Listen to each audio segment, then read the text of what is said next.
Hello everyone, welcome back to the platform of I Can Accomplish. I am Vinita Das, the special educator having 7 years of experience in this field. I welcome you all in the video series section of I Can Accomplish, where we'll be discussing various types of disabilities and disorders. This week we'll be discussing about learning disability. In this section, we will discuss the causes, signs, symptoms of learning disability and various teaching strategies of learning disability. A learning disability refers to a problem with one or more types of learning in a person typically of normal or above average intelligence. As we know, learning disabilities may involve problems with reading, doing math, writing, speaking, listening, or reasoning. I hope you have watched our previous videos where we have discussed the meanings and the disorders associated with learning disabilities. What are the signs and symptoms of learning disability? Signs and symptoms of learning disabilities vary widely and depend on the exact type of disability that is present and the degree of severity.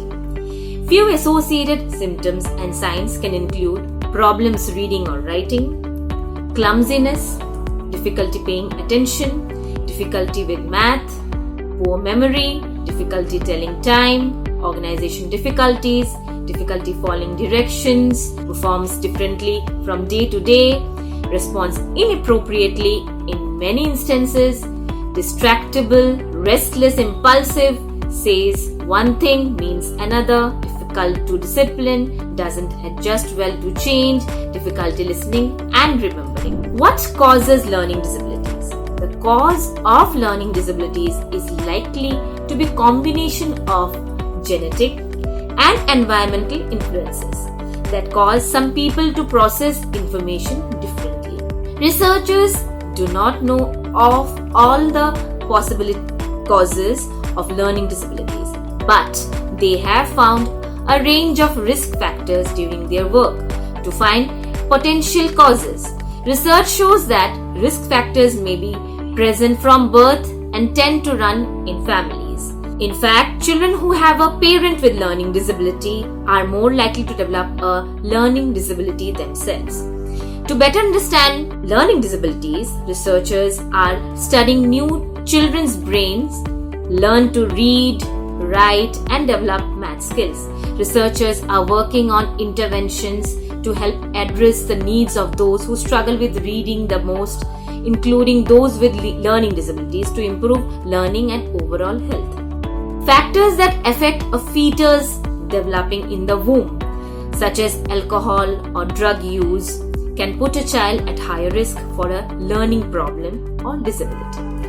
Other factors in an infant's environment may play a role too.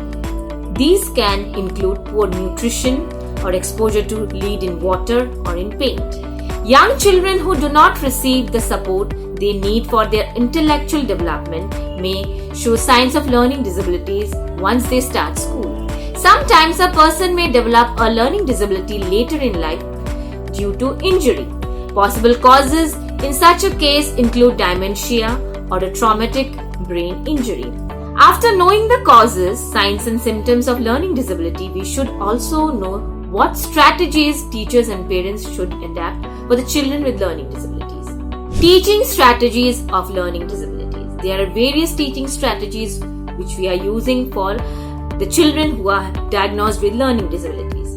Break learning tasks into small steps. Probe regularly to check understanding. Provide regular quality feedback.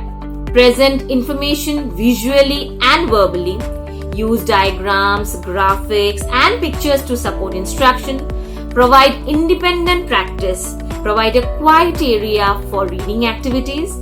Use books on tape and books with large print and big spaces between lines. Provide a copy of class notes to students. Have students use both visual and auditory senses when reading text. Present material in small units. Use graphic organizers to connect ideas. Read and share stories with students. Use mnemonics devices to teach writing processes. For example, COPS, capitalization, organization, punctuation, spelling. Teach students spelling conventions systematically, such as the silent E rule. Allow the student to use print or cursive. Teach pre-organization strategies such as use of graphic organizers, allow use of fingers and scratch paper, use diagrams and draw math concepts, present activities that involve all sensory modalities, auditory, visual, tactile and kinesthetic. Arrange peer assistance and tutoring opportunities, use colored pencils to differentiate problems, teach students to draw pictures of word problems, use mnemonic devices to teach steps of a math concept, for example, order of operations like please excuse me dear little Sally.